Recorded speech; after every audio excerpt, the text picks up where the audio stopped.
Assalamualaikum warahmatullahi wabarakatuh. Nama saya Muhammad Wildan Atkia dari Prodi Pendidikan Bahasa Indonesia Universitas Sultan Ageng Tirtayasa dengan NIM 2223041 semester 1 akan menjelaskan ke kalian tentang sedikit pengetahuan saya pada kajian ilmu psikolinguistik dan pemerolehan bahasa pada mata kuliah pengantar linguistik. Dosen pengampu yaitu Dr. Odin Rosidin SPD MHU.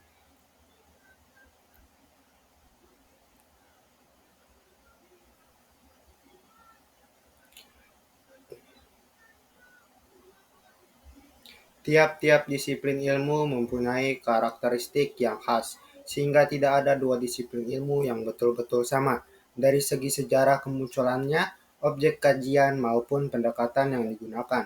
Sekalipun demikian, antar disiplin ilmu memiliki kesamaan, yakni sama-sama dinamis. Sifat dinamis keilmuan adalah mengisyaratkan bahwa dari waktu ke waktu ilmu terus berkembang. Pada satu sisi, perkembangannya berbentuk meluas cangkupan materi, pada sisi lain berbentuk sinergi dengan disiplin ilmu yang kemudian menjadi dasar terbentuknya disiplin ilmu baru. Psikolinguistik misalnya. Psikolinguistik merupakan kombinasi dua disiplin ilmu, yaitu psikologi dan linguistik. Dalam pandangan tradisional, psikologi merupakan disiplin ilmu yang orientasinya untuk mengkaji seluk-beluk stimulus, respon, dan proses berpikir yang mendasari lahirnya stimulus. Dalam pandangan modern, psikologi merupakan disiplin ilmu yang orientasinya untuk mengkaji proses berpikir manusia dan segala bentuk manifestasinya yang mengatur perilaku manusia secara umum. Berbeda dengan psikologi, linguistik merupakan disiplin ilmu yang orientasinya untuk mengkaji seluk-beluk bahasa dari segi sejarah, struktur, kaidah penerapan, dan perkembangannya. Dari kajian tersebut, fenomena bahasa diharapkan dapat dipahami dan dijelaskan. Disimpulkan bahwa psikolinguistik merupakan ilmu yang orientasinya pada studi tentang bahasa dan pikiran. Disiplin ilmu yang mempelajari proses psikologi yang terjadi pada orang-orang yang berbahasa. Psikolinguistik menurut para ahli, Walsh mendefinisikan psikolinguistik merupakan pengkajian perilaku berbahasa yang mencoba menggabungkan pandangan ahli linguistik mengenai bahasa satu sistem isyarat berstruktur dan pandangan ahli psikologi mengenai bahasa sebagai perilaku yang dipelajari. Langecker berpendapat bahwa psikolinguistik adalah telaah mengenai perilaku linguistik, yaitu performansi atau perbuatan dan perlengkapan atau aparat psikologis yang bertanggung jawab atasnya. Diebold menyatakan bahwa psikolinguistik dalam hubungan luas membicarakan antara pesan-pesan dengan sifat-sifat kemandirian manusia yang menyeleksi dan menafsirkan pesan-pesan. Sementara Simanjuntak menguraikan bahwa psikolinguistik adalah ilmu yang menguraikan proses-proses psikologis yang terjadi apabila seseorang menghasilkan kalimat dan memahami kalimat yang didengarnya ketika berkomunikasi dan bagaimana kemampuan berbahasa itu diperoleh oleh manusia. Konsep penting psikolinguistik. Pertama, membahas hubungan bahasa dan otak. Kedua, menelaah hubungan langsung mengode dan menafsirkan kode. Ketiga, menelaah pengetahuan bahasa, pemakaian bahasa, dan perubahan bahasa. Keempat, membicarakan proses yang terjadi dengan pembicara dan pendengar dengan kaitannya dengan bahasa. Terakhir, menitik beratkan pada pembahasan mengenai akuisisi dan tingkah laku linguistik. Perkembangan psikolinguistik. Perkembangan psikolinguistik saya bagi menjadi 4 poin, yaitu poin pertama minat pakar linguistik dan pakar psikologis. Pada awal perkembangannya, psikolinguistik berawal dari pakar linguistik yang berminat pada ilmu psikologis dan sebaliknya. Kemudian, kedua pakar bekerja sama dan memunculkan pakar keilmuan psikolinguistik sebagai disiplin ilmu baru. Poin kedua yaitu populer dan munculnya buku psikolinguistik berjudul Psycholinguistic: A Survey of Theory and Research Problem, karya Charles Egerton Osgood dan Thomas Albert Sebok. Poin ketiga yaitu ditandai program khusus pada 1953 oleh Roger Browns. Kelahiran psikolinguistik sebenarnya ditandai dengan dibukanya satu program khusus. Dalam periode ini muncul beberapa argumen yang mengukuhkan lahirnya disiplin psikolinguistik, seperti yang dikemukakan oleh Leslie, Lineberg, Osgood, Skinner, dan Chomsky. Semuanya itu diperkuat oleh Miller yang menyatakan bahwa kelahiran disiplin psikolinguistik tidak dapat dielakkan karena para ahli psikologi telah lama mengakui bahwa otak atau akal manusia itu menerima simbol-simbol linguistik, sedangkan para ahli linguistik mengaku bahwa sejenis media psikososial yang dapat menggerakkan tata bahasa dan leksikon. Maka dapat disimpulkan bahwa tugas utama psikolinguistik adalah menganalisis proses-proses psikologi yang berlaku apabila orang menggunakan kalimat-kalimat. Poin keempat yaitu perkembangan psikolinguistik abad ke-20. Pada abad ke-20, benih ilmu psikolinguistik mulai berkembang, tatkala psikolog Jerman Wilhelm Wundt menyatakan bahwa bahasa dapat dijelaskan dengan prinsip psikologis. Pada waktu itu, telah bahasa mulai mengalami perubahan dari sifatnya estetik ke suatu yang ilmiah. Pemerolehan bahasa. Pemerolehan bahasa adalah proses ketika anak memperoleh bahasa pertamanya. Pemerolehan bahasa merupakan sebuah proses yang kompleks dan berjalin kelindan dengan faktor-faktor psikologi, biologi, neurologi, dan sosial budaya. Faktor psikologi adalah faktor yang berkaitan dengan kesiapan kognitif anak untuk mengakuisisi bahasa. Faktor biologi berhubungan dengan jadwal perkembangan motorik yang biasanya menyertai pemerolehan bahasa. Faktor neurologi adalah faktor yang berhubungan dengan kesiapan mental dan otak yang sangat mempengaruhi kecepatan dan laju pertumbuhan bahasa anak. Faktor sosial budaya berkaitan dengan pilihan bahasa orang tua yang dilakukan sebagai korpus yang akan menjadi input dan sekaligus sebagai latar sebenarnya dari aktivitas komunikasi dalam kehidupan anak. Pertimbangan-pertimbangan sosial budaya dan latar belakang linguistik sangat mempengaruhi jenis dan jumlah bahasa yang dikuasai oleh anak. Pemerolehan bahasa menurut para ahli. Menurut Kiparsky bahwa pemerolehan bahasa adalah suatu proses yang digunakan oleh kanak-kanak untuk menyesuaikan serangkaian hipotesis yang semakin bertambah rumit ataupun teori-teori yang masih terpendam atau tersembunyi yang mungkin sekali terjadi dengan ucapan-ucapan orang tuanya, sampai dirinya dapat memilih berdasarkan suatu ukuran atau takaran penilaian tata bahasa yang paling baik dan paling sederhana dari bahasa tersebut. Ali Krashen menyatakan bahwa akuisisi adalah bagian dari proses sadar yang identik dengan proses yang digunakan dalam pemerolehan bahasa pertama. Igram menyatakan bahwa teori pemerolehan bahasa sebenarnya terdiri atas dua komponen, yaitu seperangkat prinsip yang mengacu pada konstruksi tata bahasa dan mengganti tata aturan pada waktu berikutnya, dan komponen proses psikologi anak dalam belajar bahasa. Pemerolehan pembelajaran dalam bahasa.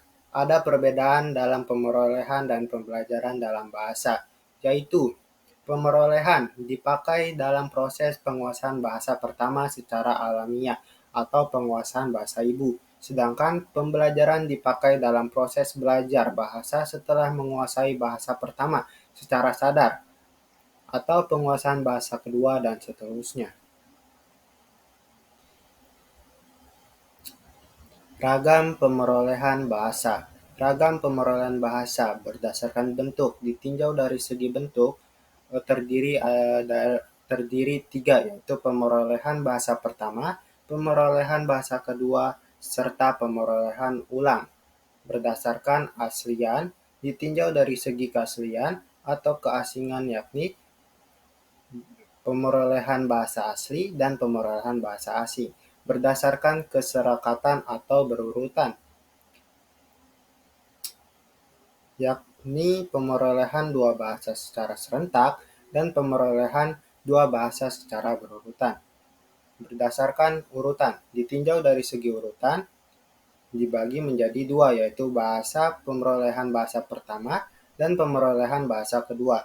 Berdasarkan jumlah, ditinjau dari jumlah, terbagi menjadi dua, yaitu pemerolehan satu bahasa dan pemerolehan dua bahasa. Berdasarkan media, ditinjau dari segi media, dibagi menjadi dua, yaitu pemerolehan bahasa lisan dan pemerolehan bahasa tulis. Perkembangan penelitian perolehan bahasa. Perkembangan kajian pemerolehan bahasa tahun 1950-an dibagi menjadi 4 poin, yaitu revolusi studi pemerolehan bahasa.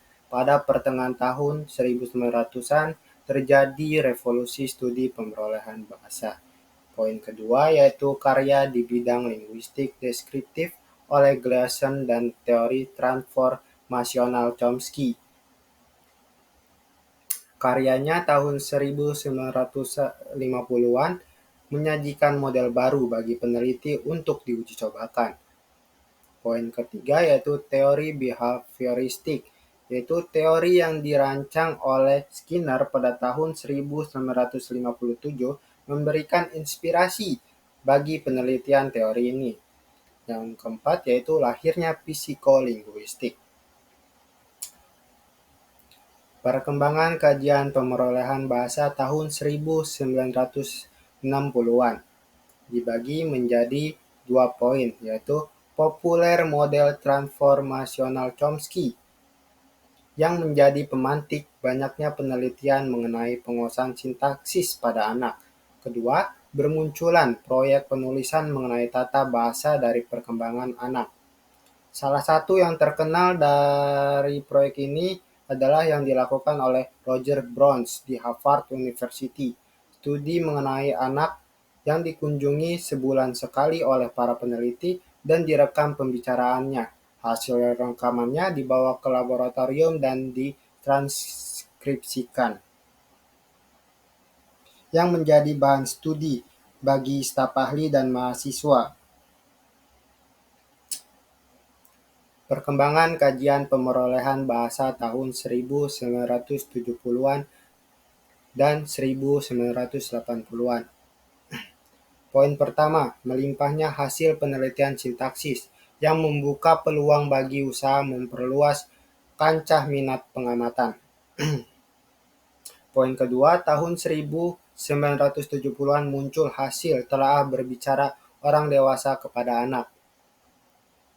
Kajian tentang para peneliti ingin tahu apakah anak menemukan sendiri kaidah bahasa yang dihadapinya, atau apakah orang dewasa yang membantu mereka dalam menyusun kaidah atau bahkan memberi mereka pelajaran bahasa. Poin ketiga yaitu tahun 1980-an menambahkan topik-topik kajian. Pada tahun ini banyak peneliti menambahkan topik-topik tradisional yang dikaji sehingga menjadi fonologi, morfologi, sintaksis, semantik, dan pragmatik. Dan banyaknya muncul topik baru yang membahas perbedaan kelas sosial dalam bahasa, penggunaan bahasa di dalam puisi, metafora, lelucon, dan permainan. Pendekatan teoritis terhadap pemerolehan bahasa. Ada 4, yaitu 1. Pendekatan nafistik. Pendekatan nafistik adalah yang menganggap tidak penting pengaruh dari lingkungan sekitar. Pandangan yang condong pada anggapan bahwa bahasa merupakan pemberian biologis.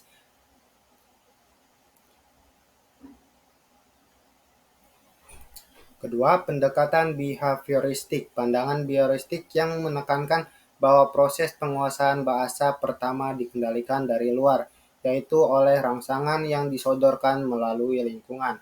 Anak dianggap sebagai penerima pasif dari tekanan lingkungannya, sebagaimana yang dibentuk menjadi wujud baru. Ketiga, pendekatan kognitivistik.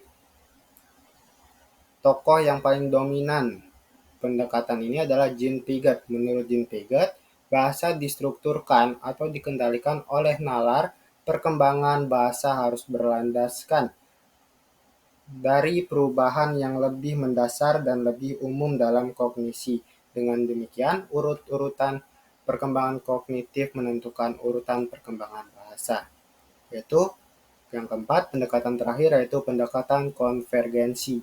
Pendekatan yang bersifat gabungan antara pendekatan nafistik, behavioristik, dan kognitivistik. Pemerolehan bahasa yang terjadi karena faktor yang kompleks, yang secara alamiah bekerja simultan, yakni karena manusia memiliki bakat bawaan yaitu kodrat, karena adanya masukan bahasa dari lingkungan luar, dan karena dilandasi kematangan kognitif yang memberikan kemampuan berpikir. Di pendekatan nafistik juga eh, banyak pandangan yang beranggapan bahwa bagaimana seorang anak dapat cepat belajar bahasa. Beberapa berpendapat bahwa anak-anak telah diberikan sesuatu yang unik dan alami yang memungkinkan mereka berbicara dengan cepat dan mudah. Miller dan Chomsky menyatakan bahwa alat pemerolehan bahasa juga dikenal sebagai ELD atau Language Acquisition Device dibawa sejak lahir. ELD adalah perangkat intelek nurani yang dirancang untuk mempercepat penguasaan bahasa ibu. Terima kasih. Sekian materi yang saya sampaikan. Semoga materi yang saya sampaikan bermanfaat dan menambahkan wawasan tentang psikolinguistik dan pemerolehan bahasa. Saya mohon maaf apabila terjadi kesalahan dan dari penyampaian materi. Kurang lebihnya saya mohon maaf dan terima kasih. Wassalamualaikum warahmatullahi wabarakatuh.